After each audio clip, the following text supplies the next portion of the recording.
श्री स्वामी समर्थ. नमस्कार मंडळी, मी गृहिणी ब्लॉगमध्ये मी प्रिया तुम्हा सगळ्यांचं नेहमीप्रमाणेच अगदी मनापासून स्वागत करते. आजचा दिवस तुम्हाला शुभ जावो. तुमच्या मनातल्या सगळ्या चांगल्या ज्या इच्छा आहेत त्या स्वामी महाराज लवकरच पूर्ण करत आणि हे जे नवीन वर्ष आलेलं आहे तुम्हाला सगळ्यांना सुखाचं, समाधानाचं, आनंदाचं, आरोग्यपूर्ण आणि भरभराटीचं जावो हेच स्वामी महाराजांचरणी प्रार्थना. तर मंडळी, आजचा हा व्हिडिओ आपल्या सगळ्या स्वामी भक्तांसाठी म्हणा किंवा जे लोक देवपूजा करतात त्यांच्यासाठी म्हणा खूप खूप महत्त्वाचा असणार आहे. त्यामुळे आजचा हा जो व्हिडिओ आहे हा स्किप न करता संपूर्ण पहा. जर तुमच्या मनात काही गैरसमज असतील तर त्यामुळे या व्हिडिओमुळे ते गैरसमज नक्कीच दूर व्हायला मदत होणार आहे. तर मंडळी, आजच्या व्हिडिओमध्ये आपण आता कसं होतं, बऱ्याचदा असं होतं की आपण जो नारळ किंवा कलश आपल्या देवाऱ्याच्या जवळ ठेवलेला असतो. आता प्रत्येकाच्या देवाऱ्याजवळ कलश स्थापना केलेली असते. आता कलश स्थापना म्हणजे हे महालक्ष्मीचे किंवा लक्ष्मी देवीचं प्रतीक किंवा आपल्या कुलदेवतेचं प्रतीक म्हणून आपण कलश स्थापना आपल्या देवघराजवळ करत असतो. पण बऱ्याचदा काय होतं की त्या कलशावरील नारळाला तडा जातो किंवा मग त्या नारळाला कोंब फुटतो किंवा असंही बऱ्याच जणांच्या बाबतीत मला कमेंट्स येतात की स्वामी चरित्र सारामृताचं वाचन चालू आहे किंवा गुरुचरित्राचं वाचन चालू आहे आणि अचानकच नारळाला तडा गेलेला आहे. तर बऱ्याच ज्या मैत्रिणी आहेत माझ्या त्या घाबरतात की ताई असं का झालं, आमच्या नारळाला अचानक तडा का गेला, नवीन मी नारळ आणलेला तरी सुद्धा अशा प्रकारे झालेला आहे. तर काही जणी घाबरतात की आपल्याकडून काही चूक झालेली आहे का आणि याचं काही आपल्याला याच्यातून काही चुकीचं होईल का, असं बऱ्याच जणांची भीती असते. तर आजच्या व्हिडिओमध्ये आता मी तुम्हाला तेच सांगणार आहे की जर तुमच्या घरातील कलशातील नारळाला तडा गेला असेल किंवा तो नारळ फुटला किंवा त्या नारळाला कोंब आलेला असेल तर याचे काय संकेत असतात, तर हेच आजच्या व्हिडिओमध्ये आपण संपूर्ण माहिती पाहणार आहोत. तत्पूर्वी जर तुम्ही आपल्या या चॅनलवरती नवीन असाल आणि अशाच प्रकारचे तुम्हाला श्री स्वामी समर्थ महाराजांसंबंधीचे व्हिडिओज किंवा मराठी सणांची संपूर्ण माहिती आवश्यक असेल आणि आवडत असतील, स्वामी महाराजांचे तुम्ही भक्त असाल, तुम्ही स्वामी महाराजांची सेवा करत असाल तर या व्हिडिओला एक लाईक करा, छानशी कमेंट श्री स्वामी समर्थ म्हणून करू शकता.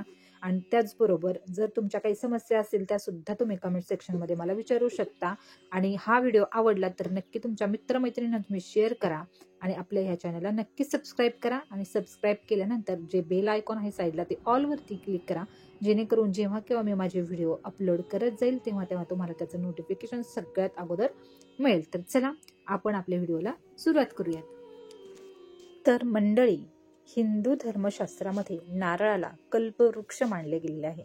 नारळामध्ये अनेक औषधी गुणधर्म आहेत जे आपल्या शरीरासाठी अतिशय महत्त्वाचे आहेत आणि त्याचबरोबर नारळाचा उपयोग शुभ कार्यामध्ये खूप मोठ्या प्रमाणावर आपल्या हिंदू धर्मामध्ये केला जातो.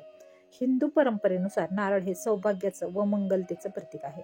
आपण आपल्या जीवनातील प्रत्येक शुभ कार्यामध्ये म्हणजेच जसं की घराचं पूजन असो, उद्घाटन असो, कुठल्याही गोष्टीचं गृहप्रवेश असो, दुकानाचं किंवा कुठली नवीन वस्तू जर आपण विकत घेतली असेल तर अशा वेळी आपण मंगल कार्य असेल कुठलंही तर त्याच्या वेळी आपण एक चांगलं शुभ कार्य आहे, मंगल कार्य आहे आणि त्याचं प्रतीक म्हणून आपण नारळ फोडत असतो. त्याचबरोबर जर आपण कुठे बाहेर प्रवासाला निघालो किंवा छोट्या बाळाला घेऊन आपण कुठे निघालो तर बरेच आपल्या हिंदू धर्मामध्ये नारळाचं खूप अनन्यसाधारण महत्त्व आहे. म्हणजे कुठल्याही चांगल्या कामामध्ये नारळाचं खूप सारं महत्त्व आहे. जितके सांगाल तेवढी कामं कमीच आहेत. तर अगदी लहान बाळापासून तर अगदी वयस्कर व्यक्तींपर्यंत सगळ्यांना नारळाचा खूप उपयोग होतो. अगदी खाण्यापिण्यापासून अगदी शुभ कार्यांमध्ये, देवाच्या कार्यांमध्ये नारळाचं खूप सारं महत्त्व आहे.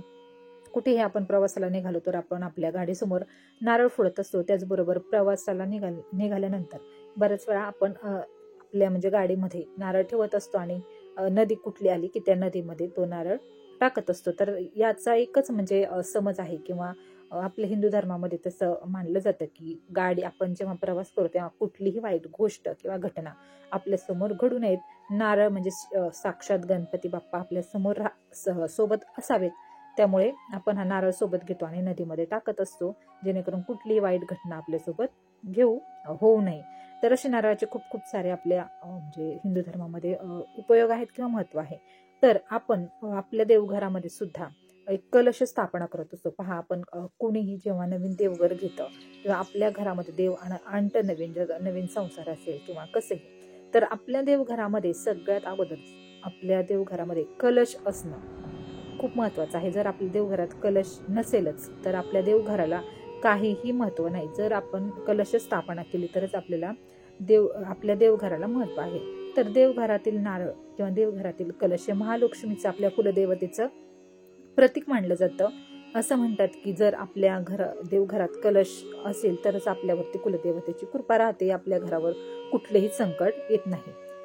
तर आता आपण पाहून घेऊयात की कधी कधी काय होतं की आपल्या देवघरातील कलशाला किंवा कलशावरील नारळाला तडा जातो किंवा कोंब फुटतो. तर सर्वप्रथम आपण जर देवघरातील नारळाला कोंब फुटला तर त्या नारळाचं आपण काय करायचं, किंवा म्हणजे हे कशाचं असू शकतं की आपल्यावर संकट येणार आहे किंवा काय, की कशामुळे हे होऊ शकतं. तर याची आपण सुरुवातीला माहिती पाहूयात की कसं असतं. देवघरातील जो नारळ आहे तो जसा जसा वाढत जातो त्याचबरोबर आपल्या घरातली महालक्ष्मी माता जी आहे तिचा वास सुद्धा आपल्या घरात वाढत जातो असं मानलं जातं. त्यामुळे घाबरण्याची काही गरज नाही. देवघरातील नारळाला अंकुर फुटतो म्हणजे नवीन आपल्या आयुष्यामध्ये सुख समृद्धी यायला सुरुवात होते. आपल्या घरामध्ये सुख शांती वैभव नांदू लागतं. आपल्याला प्रत्येक कार्यामध्ये यश प्राप्त होऊ लागतं आणि आपण यशाच्या उंच उंच शिखरापर्यंत पोहोचू लागतो. पण असं होतं की आपल्याला अचानक जर नारळाला कोंब फुटला तर आपल्याला वाटतं की असं अचानक कसं काय झालं, किंवा असं बरेचसे प्रश्न प्रत्येकाच्या मनात होतात. तर तुम्ही म्हणाल आता या नारळाचं काय करायचं. तर हा नारळ तुम्ही कधीही, तो नारळ तर शुभ असतोच पण जास्तच वाढल्यानंतर तो नारळ तुम्ही बदलू शकता आणि तो नारळ कुठेही तुमच्या शेतात जाऊन तुम्ही लावू शकता.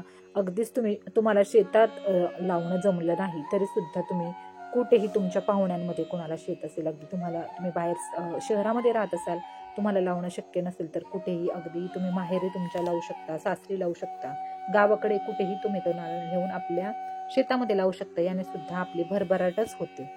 यामध्ये कुठलंही गैरसमज करून घेऊ नका की अशा प्रकारे नारळाला कोंब का फुटलेला आहे.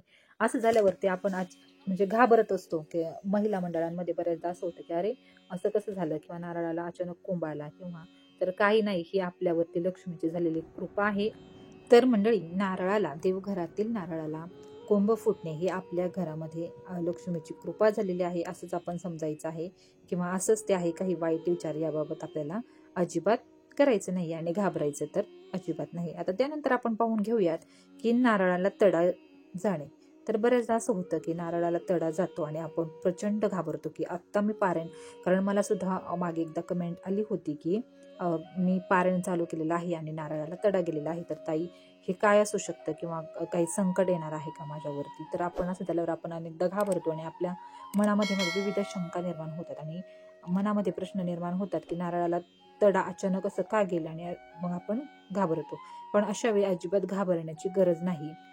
याचा अर्थ असाच होतो की आपल्यावरती खूप मोठं संकट येणार होतं, परंतु नारळाच्या तड्याच्या स्वरूपामध्ये ते संकट दूर झालेलं आहे याचा असा अर्थ होत असतो. आपल्यावर किंवा आपल्या घरातील एखाद्या सदस्यावर खूप मोठे संकट येणार होते आणि ते संकट टळले आहे, म्हणूनच नारळाला तडा गेला आहे असं आपण मानायचं, किंवा असाच याचा अर्थ होतो. अनेकदा वाईट विचारांचे लोक आपल्यावर तंत्रमंत्रशास्त्रामध्ये काही विधी किंवा करणीबाधा कोण करत आहे का असं त्यांच्या मनात येतं. तर असं काही नाही. बऱ्याचदा अशा वेळी सुद्धा नारळाला तडे जाऊ शकतात. परंतु जर तुम्ही कुठलेही पारायण करत असाल किंवा काही करत असाल तर तुमच्या नारळाला जर तडा गेला तर हे खूप शुभ असतं. जी काही निगेटिव्हिटी आपल्या घरामध्ये असते ना, ती पूर्ण तो नारळ जो आहे ना तो शोषून घेत असतो आणि ती शोषल्यामुळे आपल्या घरामध्ये सगळी पॉझिटिव्हिटी निर्माण होत असते. त्यामुळे तुम्ही असं मनात कधीच विचार आणू नका की देवघरातील नारळाला तडा गेलेला आहे आणि आपल्यावरती यामुळे भयानक संकट येणार आहे. तर मग कधी कधी असं होतं की काही म्हणजे करणी वगैरे मध्ये सुद्धा अशा प्रकारचे प्रयोग होतात, पण आपण त्याचा विचार करायचा नाही. आपण स्वामी समर्थांचे भक्त आहोत आणि आपल्या बाबतीत जर नारळाला तडा गेला तर आपल्या घरातली जी निगेटिव्हिटी आहे ती सगळी त्या नारळाने शोषून घेतलेली आहे आणि आपल्या आता घरात जे काही होणार आहे ते सगळं चांगलं होणार आहे असंच आपण विचार करायचा आहे. त्यामुळे आपल्यावर किंवा आपल्या कुटुंबावर येणारं संकट हे नारळावर येतं, म्हणूनच नारळाला तडा जातो. मग आपल्या घरात असा नारळ असेल किंवा तडा गेलेला नारळ असेल तर तो नारळ आपण एखाद्या वाहत्या पाण्यामध्ये विसर्जित करायचा. तडा गेलेला नारळ आपल्या घरामध्ये ठेवू नका आणि त्याचं सेवन सुद्धा करू नका. अशाने मात्र विपरीत परिणाम होऊ शकतो, कारण त्यामध्ये पूर्ण निगेटिव्हिटी असते आपल्या घरातली सामावलेली. आणि म्हणूनच जर तुमच्या घरामध्ये देवघरातील नारळाला तडा गेला असेल तर वाहत्या पाण्यामध्ये विसर्जित करा आणि आपली पूर्ण संकटातून यामुळे सुटका होत असते. त्यामुळे कुठलीही गोष्ट म्हणजे बोलून कोण सांगत असेल की अरे तडा गेला आणि मग आता हे अशुभ आहे, तर अशा गोष्टींना घाबरू नका. आता मी तुम्हाला स्पष्ट सांगितलेलं आहे की नारळाला तडा जाणं किंवा कोंब जाणं या गोष्टींचा कुठल्याही भयानक संकटाशी काही संबंध नाही. उलट जे संकट आपल्यावरती येणार असतं ते टळतं आणि कोंब फुटला तर लक्ष्मीचं आगमन आपल्या घरामध्ये होत असतं. आपल्या घरामध्ये सुख, शांती, समृद्धी नांदायला चालू होते. तर हा छोटासा व्हिडिओ तुम्हाला कसा वाटला हे मला कमेंट सेक्शनमध्ये सांगा. त्याचबरोबर श्री स्वामी समर्थ कमेंट करायला विसरू नका. आणि जर तुम्हाला काही प्रश्न असतील तर ते सुद्धा कमेंट सेक्शनमध्ये सांगा, म्हणजे त्याच्यावरती सुद्धा मी व्हिडिओ बनवण्याचा प्रयत्न करेन. तर चला मंडळी, आजचा व्हिडिओ आवडला तर लाईक, शेअर, सबस्क्राईब नक्की करा. पुन्हा भेटूयात अशाच एका छानशा व्हिडिओसोबत. तोपर्यंत श्री स्वामी समर्थ.